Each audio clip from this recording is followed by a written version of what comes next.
तसाच त्या अहंकार झाला होता दैवल्य ऋषीला. इतकी उंची वाढली की आता कैलासापर्यंत उंची या पिंडीची लिंगाची पोहोचलेली होती. इंद्राला वाटलं आता आपली खुर्शी धोक्यामध्ये. आणि मग मात्र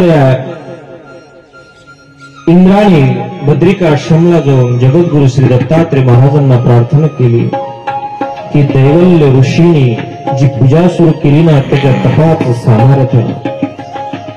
आणि मग आता दत्तात्रय प्रभू 12 वर्षाचे झालेले भोगभूमी त्या हिमांचलावरून दत्तात्रय महाराजांचं आगमन इकडं सह्याद्री पर्वतावरती झालेलं आहे.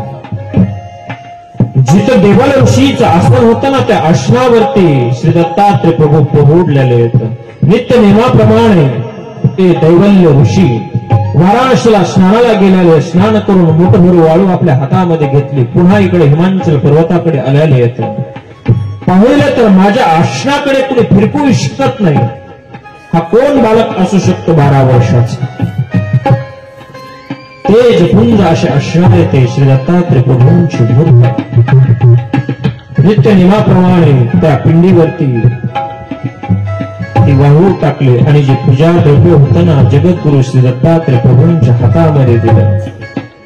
श्री दत्तात्रय प्रभूंनी झोपल्या झोपल्या ते फूल असतील पूजा द्रव्य असतील त्या शंकराच्या पिंडीवरती जे कैलास वैकुंठाला स्पर्श करण्यासाठी निघालेला असणार त्याच्यावरती ते फूल अक्षत वाहिल्यानंतर बसल्या बसल्या सिंहासनावर आपल्या करंगळीने ते लिंग दाबायला सुरुवात केलेली आहे. ते आता लिंग पाताळामध्ये जायला लागला. आणि मग मात्र दैवल्य ऋषीच्या लक्षात आलं की हे कोणी सामान्य नाहीये. तो अहंकार गळून पडला दत्तात्रय प्रभूंचा.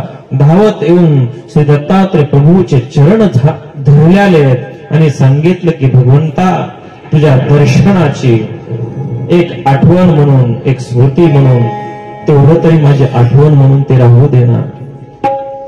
आणि दत्तात्रय प्रभूंनी वर दिला तथास्तु तू म्हणतोस ते ठीक आहे. माझ्या दर्शनाची आठवण म्हणून ते पिंड त्या ठिकाणी ठेवलं. आऊट हात 3.5 हात असणार ते शंकराचं पिंड आजही तुम्ही देवेश्वरीला माहूरला जा.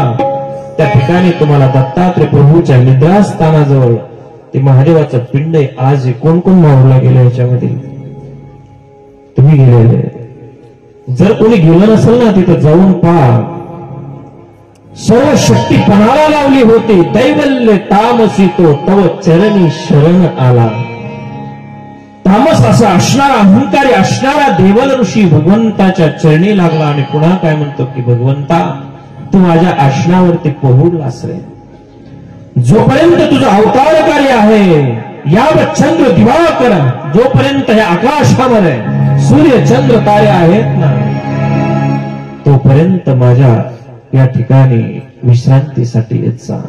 जगद्गुरु श्री दत्तात्रय प्रभूंनी त्याला वर दिला. म्हणून आजही जगद्गुरु श्री दत्तात्रय प्रभू माहूरला निद्रेसाठी जातात. तिथे देव देवेश्वरी असं त्या ठिकाणाला म्हणतात. कारण देवानी देवऋषीचा गर्वहरण केला म्हणून देव देवेश्वरी त्या नाव पडलं त्या माहूरला. त्या ठिकाणी असा असणारा हा जगद्गुरु श्री दत्तात्रय प्रभूंचा नित्य नियम लक्षात घ्या. कारण आपल्याकडे वेळ